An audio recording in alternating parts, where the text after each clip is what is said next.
వి gold trusted gold buyers తాకట్టులో ఉన్న బంగారాన్ని విడిపించి ఈ రోజు ఉన్న మార్కెట్ ధరకే కొనబడును. మరిన్ని వివరాలకు సంప్రదించండి 7771077720. మన ప్రియతమ మంత్రివర్యులు నాదెండ్ల మనోహర్ గారు పిఎస్సి చైర్మన్ జనసేన కోడూరులో market yard committee Janasena Pagadala Varalakshmi గారికి చైర్మన్ పోస్ట్ రావడంతో పర్సనల్గా కోడూరుకు వచ్చి ఆ యొక్క ప్రమాణ స్వీకారంలో పాల్గొని పవన్ కళ్యాణ్ గారికి కోడూరుపై ఒక ప్రత్యేకమైన దృష్టి ఉంది.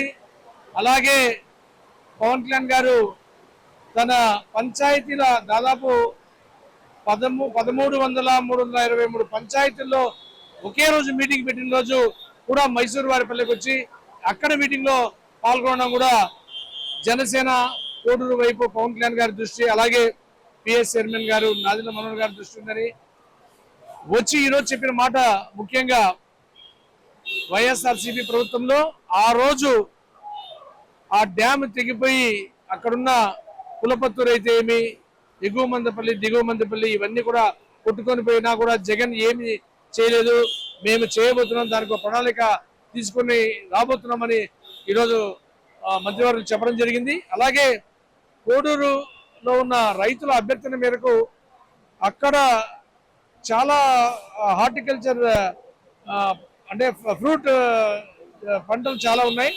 మ్యాంగో, పపాయ, బనానా, నిమ్మ, చీని ఇవన్నీ కూడా పళ్ళ తోటల రైతులు చాలా మంది ఉన్నారు కాబట్టి అక్కడ కోల్డ్ స్టోరేజ్ ఒకటి వచ్చే విధంగా ప్రయత్నం చేస్తామని చెప్పారు. ఖచ్చితంగా రైతులకు అండగా ఉంటుంది ఎన్డీఏ ప్రభుత్వం. పవన్ కళ్యాణ్ గారు రైతు పక్షపాతి, రైతు రాజైన చోట ఆ రాష్ట్రం బాగుంటుంది అనే ఉద్దేశంతో ఈరోజు మార్కెట్ యార్డ్ మీరు చూస్తే ఒక కోడూరు కాదు, అలాగే రాయలసీమలో అతిపెద్ద మార్కెట్ యార్డ్ అయిన మదనపల్లి కూడా జనసేనకు తీసుకోవడం జరిగింది. సో పవన్ కళ్యాణ్ గారు రైతులకు అండగా నిలబడాలని, ముఖ్యంగా టమోటా రైతులు అక్కడ నష్టపోతున్నారు, వాళ్ళకు అండగా జనసేన నిలబడాలనే ఉద్దేశంతో ఈ ఎన్డీఏ కూటమిలో మదనపల్లి మార్కెట్ యార్డ్ చైర్మన్ కూడా జనసేన తీసుకోవడం జరిగింది. అలాగే కోడూరులో ఉన్న నియోజకవర్గంలో ఈ పళ్ళ తోటల రైతులు అండగా నిలబడాలి.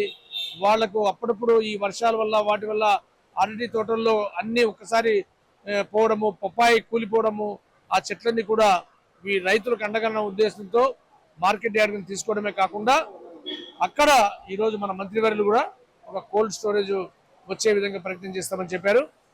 ఈరోజు చాలా విజయవంతంగా అక్కడ 13 మంది మార్కెట్ యార్డ్ కమిటీలు, ఒక వైస్ చైర్మన్, ఒక చైర్మన్ ప్రమాణ స్వీకారం జరిగింది. దాంట్లో అక్కడ లోకల్ ఎమ్మెల్యే శ్రీధర్ గారు, తిరుపతి ఎమ్మెల్యే ఆర్ఎన్ శ్రీనివాసులు గారు, నేను యాజ్ ఏ చైర్మన్ హ్యాండీక్రాఫ్ట్స్గా అక్కడ రూపానంద రెడ్డి గారు అక్కడ టీడీపీ అధ్యక్షులు వారు అందరూ సమక్షంలో, లోకేష్ గారు బీజేపీ జిల్లా అధ్యక్షులు అందరి సమక్షంలో ఈ ప్రమాణ స్వీకారం అత్యద్భుతంగా జరిగింది. తెలుగులో న్యూస్ కి ఫాస్టెస్ట్ యాప్ ఇప్పుడు టోటలీ న్యూ అవతార్లో జస్ట్ 5 సెకండ్స్ లో కంప్లీట్ న్యూస్, సోషల్ మీడియాలో ట్రెండ్స్ కి one stop solution, live TV app, voice search option తో ఇప్పుడే డౌన్లోడ్ చేయండి లేదా అప్డేట్ అయిపోండి. యాప్ లింక్ డిస్క్రిప్షన్ లో ఉంది.